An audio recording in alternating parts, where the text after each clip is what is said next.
আমাদের কেরানীগঞ্জ সমিতির পুনর্মিলনে এই অনুষ্ঠানটা আমরা কনভার্ট করেছি, নিবেদিত করেছি আমাদের বন্যা আক্রান্ত বানুবাসী মানুষের জন্য। এটাই আমাদের উদ্দেশ্য। এখন পুনর্মিলনী এখন আর আমরা সেই ব্যাপারে যাব না। এখন আমরা খুব সংক্ষেপে তাড়াতাড়ি অনুষ্ঠানটা শেষ করে দেব। আমরা বক্তব্য তেমন এখানে রাখার কোনো স্কোপ রাখছি না, শুধু প্রধান অতিথি এবং সভাপতি বক্তব্য রাখবেন, আর আমি আজকের এই সবাইকে আসার জন্য আমি কিছু প্রারম্ভিক বক্তব্য দিয়ে বাকি অনুষ্ঠানটা শেষ করে দিব। এবং আপনারা প্রস্তুত থাকুন, আমরা একটা কমিটি তৈরি করেছি বানবাসী মানুষের জন্য, সেখানে তারা বন্যায় ত্রাণ বিতরণ এবং করতে যাবে। ইতিমধ্যেই আপনারা জানেন আমরা এই 19 সালে যেটা 19 সাল না, যেটা রোহিঙ্গাদের 17 সালে রোহিঙ্গারা যখন আসলো আমাদের এই কেরানীগঞ্জ সমিতি থেকে আমরা বিশাল একটা ত্রাণ পাঠিয়েছিলাম। আশরাফুল আলম জোয়েল কলাতিয়া আর ওয়ালিউল আলম খোকন নবাবচরে বাড়ি, তারা লিড করেছে এবং অনেকেই গিয়েছে। হ্যাঁ, অনেকেই গিয়েছেন এখান থেকে, তারা অনেক কাজ করেছেন। এটা দুনিয়ায় আপনি চোখে দেখতে পারবেন না আল্লাহ কিভাবে আপনাদেরকে সাহায্য করছে। আজকেও আপনারা মুক্ত হস্তে দান করবেন, আমাদের কমিটির লোকেরা যাবে, আপনারা যে যা পারেন দিবেন, ঠিক আছে? তো আজকে আমি অনুষ্ঠান শুরু করছি, মূল অনুষ্ঠানে চলে যাচ্ছে আমার প্রারম্ভিক বক্তব্য দিয়ে। আমাদের এই সমিতি অনেক আগেই শুরু করেছিলাম আমরা, যদিও আমরা অফিসিয়ালি 2010 সালে পুনর্জীবিত করি। অ্যাকচুয়ালি এই সমিতিটা গঠিত হয়েছিল 1983 সালে। সেই 83 সালের পরে অনেক কাজ হয়েছে। 10 সালের পরে আমরা ব্যাপকভাবে কাজ শুরু করেছিলাম বিভিন্ন জায়গায়। প্রত্যেকটা ইউনিয়নে আমরা মেডিকেল ক্যাম্প, চক্ষু শিবির আমরা করেছি এবং এক এক করে অসংখ্য লোককে, বিশেষ করে এটার সাথে আমাদের এরিস্টো ফার্মা জড়িত ছিল, হাসান ভাই ব্যাপকভাবে চক্ষু শিবিরের কাজে উনি সহায়তা করেছেন। অসংখ্য লোকের স্থানীয় অপারেশন উনি বিনা পয়সা করানোর ব্যবস্থা করেছেন। এভাবে আমরা প্রত্যেকটা ঘরে ঘরে যখন সেবা পৌঁছে দিচ্ছিলাম, সেই সময়ে আমাদের টাইরানিক গভর্নমেন্টের, ফেসিবাদী গভর্নমেন্টের এখানে উপজেলা চেয়ারম্যান শাহিন, এটা গোপনের কিছু নাই, শাহিন, নসরুল হামিদ বিপু, এই দুইজন প্রকাশ্যে এবং পর্দার অন্তরালে দুই একজন আমাদের কাজের ব্যাপক বিরোধিতা শুরু করলো। আমরা কাজ করতে গেলে সেখানে বাধা দেওয়া শুরু করলো। তো আমরা তাদের সাথে ঝগড়া ফেসাদ কিংবা মারামারি করার অভিপ্রায় আমাদের ছিল না। সেই জন্য আমরা কাজগুলো ঘরের মধ্যে রেখে আমরা সেলাই শিক্ষা কেন্দ্র হিসাবে চালু করেছিলাম এবং সেটাও দীর্ঘদিন চলেছে জেনজিরায়। ঠিক আমরা যে সেই অবস্থায় থেকে মুক্ত হয়েছি তাও বলা যাবে না। এখনো এই কাজের বিরুদ্ধে সম্পূর্ণ অরাজনৈতিক একটা সংগঠন আমাদের কেরানীগঞ্জ সমিতি। এটা কোনো লেখা নাই কেরানীগঞ্জ রাজনৈতিক সমিতি কিংবা কেরানীগঞ্জের কোনো ধরনের রাজনীতির সাথে জড়িত হওয়ার কোনো আশঙ্কাই যেখানে নাই, এখানেও পর্দার অন্তরাল থেকে ব্যাপকভাবে বাধা দেওয়া হচ্ছে। আপনাদের জ্ঞাতার্থে বলছি, আমি কারো নাম বলতে চাবো না, যাবো না আমি, কেননা আমি চাই না একটা পরিবেশ নষ্ট হোক।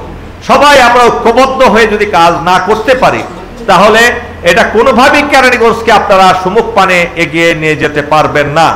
বাংলাদেশের কোনো উপজেলা নাই যে উপজেলায় সব ধরনের লোকেরাই কাজ করে, এনজিওরা কাজ করে, গভর্নমেন্ট অর্গানাইজেশন কাজ করে, বিভিন্ন সমিতি কাজ করে, ব্যক্তিগতভাবে অনেকে কাজ করে, কোনো বাধা বিঘ্ন কোথাও নাই। কিন্তু শুধু কেরানীগঞ্জের ক্ষেত্রে আমাদের বাধা বিঘ্নর সম্মুখীন হতে হয়। আমি জানি না কি এদের অন্তরালে কি লাভ তাদের, তারা কি কেরানীগঞ্জকে সুমুখ পানে যেতে দিতে চায় না? আজকে কেরানীগঞ্জ ঢাকার সবচেয়ে নিকট, এটা ঢাকার একটা অংশ হয়েও আমাদের সেক্রেটারিয়েটে একজন অফিসার দেখাতে পারবেন না আমাদের কেরানীগঞ্জের। আমি জানি না কেউ আছে কিনা, আমার জানা মতে নাই। এমন একজন পিয়নও পাবেন না আপনি সেক্রেটারিয়েটে। ঢাকা বিশ্ববিদ্যালয়ের যে ছাত্রছাত্রী হওয়ার কথা আমাদের, তার 100 ভাগের 1 ভাগ ছাত্রছাত্রীও ঢাকা বিশ্ববিদ্যালয়ে ভর্তি হতে পারে না, বুয়েটে ভর্তি হতে পারে না। অন্যান্য যে সুযোগ সুবিধাগুলো আছে কোনোগুলোই আমরা ব্যবহার করতে পারিনি, বরঞ্চ কেরানীগঞ্জকে ব্যবহার করে কেরানীগঞ্জের উপর দিয়ে অন্যান্য ডিস্ট্রিক্টে যাওয়ার বিশাল বিশাল রাস্তা করা হয়েছে, আপনার মাস ট্রানজিট রোড করা হয়েছে, রেল লাইন করা হয়েছে। কিন্তু কেরানীগঞ্জবাসীকে এই বাংলা রিক্সা আর এই যে অটো রিক্সা এগুলো দিয়ে আমাদের জীবনযাপন করতে হয়। অনেকে মনে করেছেন খাল ভরে, নদী নালা ভরে রাস্তা করলে কেরানীগঞ্জের বড় উন্নতি হয়ে গেছে। আসলে উন্নতি সেটা বলে না। উন্নতি হলো মানুষকে মানুষের মতো গড়ে তোলা, মানুষকে হিংসা বিদ্বেষ মুক্ত মানুষ হিসাবে গড়ে তোলা, যাদের ভিতরে প্রতিহিংসা থাকবে না, যাদের মধ্যে থাকবে কেবল ভালোবাসা ভালোবাসা। সেই জন্য আমি বলি কেরানীগঞ্জ অবাগী কেরানীগঞ্জ, বাতির নিচে অন্ধকার, নিমজ্জিত অন্ধকারে নিমজ্জিত কেরানীগঞ্জ, এর কোনো নেই যথাযথ অভিভাবক। আমাদের অভিভাবককে আমরা জানি না, আমাদের এক একজনে টানা হেচ্ছা করতেছে আমাদের কেরানীগঞ্জকে নিয়ে, এই দিক থেকে খালি ব্যক্তিগত স্বার্থের কারণে। আপনাদেরকে আমি বলি, আজকে খুলে বলি, আমার ন্যূনতম ইচ্ছা নাই কেরানীগঞ্জ থেকে আমি ইলেকশনে দাঁড়াবো, এই কথা আমি প্রকাশ্যে বলে দিতে চাই। সুতরাং সেই পলিটিশিয়ানরা যারা ভয় করছেন, তাদের ভয়ের কোনো কারণ নাই। আপনাদের এই যে মনে করেন পৈতৃক সম্পত্তিতে আমি হাত দিতে আসি নাই, আমি কেরানীগঞ্জের সন্তান, কেরানীগঞ্জে আমার জন্ম হয়েছে, আপনারা যারা আছেন সবার জন্ম হয়েছে। জন্মস্থানে প্রত্যেকের দায়িত্ব থাকে কাজ করার, তাদের এটা আল্লাহ প্রদত্ত রেসপন্সিবিলিটি যে তারা জন্মস্থানের কাজ করবে। কিন্তু আপনারা কি কারণে যে তাদেরকে কাজ করতে দিবেন না, একমাত্র আল্লাহ মাবুদ জানে, আর আপনারা জানেন।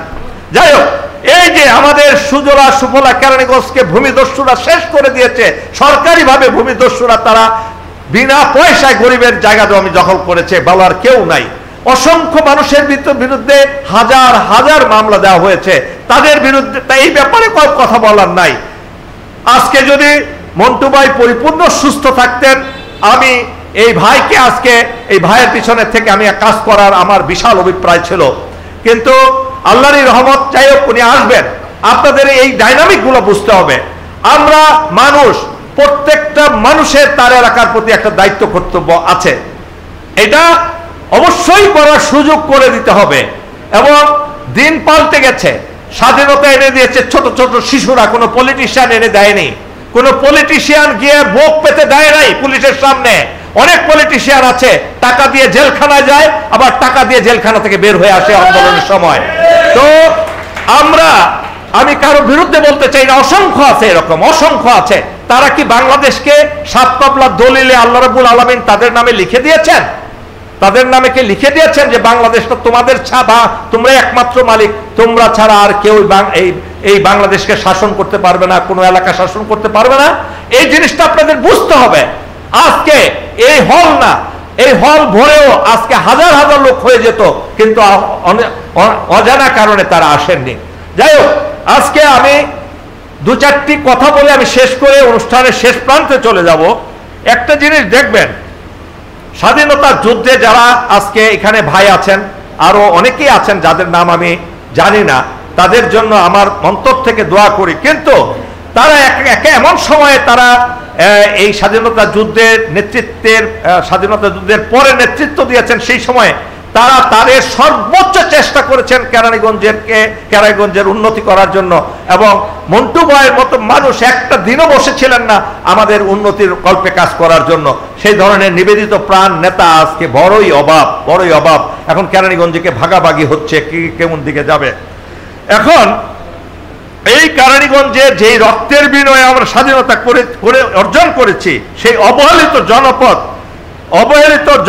এই কেরানীগঞ্জ, যা বাতির নিচে অন্ধকার নামে বহুল পরিচিত, এই অন্ধকারকে আলোকিত করার জন্য যখন কেহ রহিল না, তেমনই এক পরিস্থিতিতে কেরানীগঞ্জ বলছে, কে লইবে মোর কার্য কহে সন্ধ্যা রবি, শুনিয়া জগৎ রহে নিরুত্তর সবই।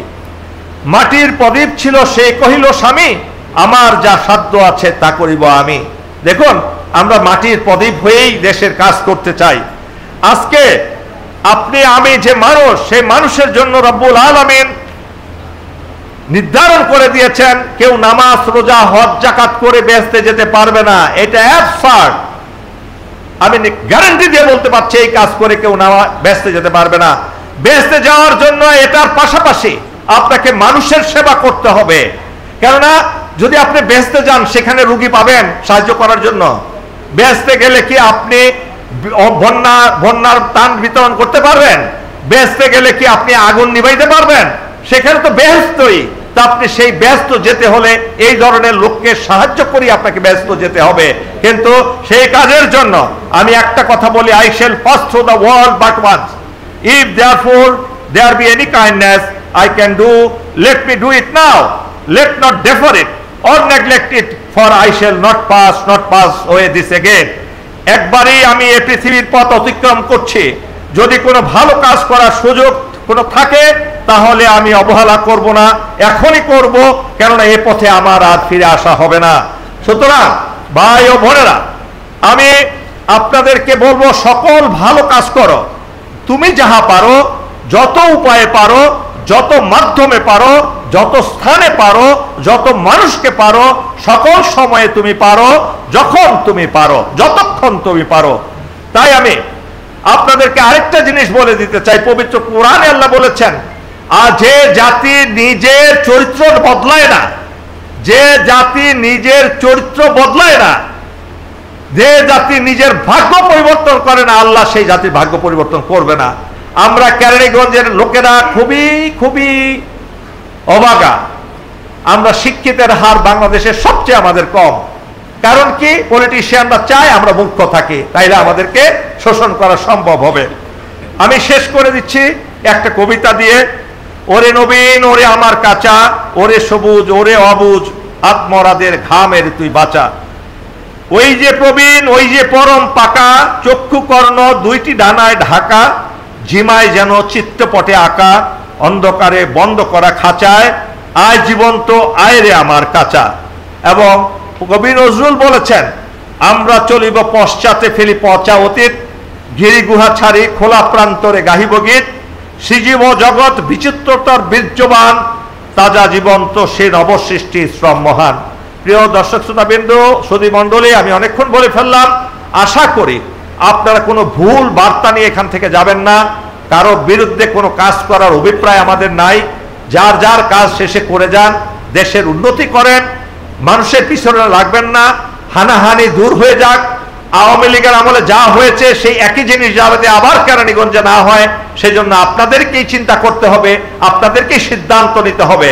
আপনাদেরকে সৎ নেতৃত্ব, যোগ্য নেতৃত্ব যতক্ষণ না পর্যন্ত তৈরি করতে পারবেন, মনে রাখবেন কোনো দিন আপনাদের সন্তানরা ভালো হতে পারবে না, উন্নতির শিখরে যেতে পারবে না। সুতরাং আপনাদেরকে সম্মিলিতভাবে সিদ্ধান্ত নিতে হবে। মহান আল্লাহ আমাদের বুঝ দান করুক।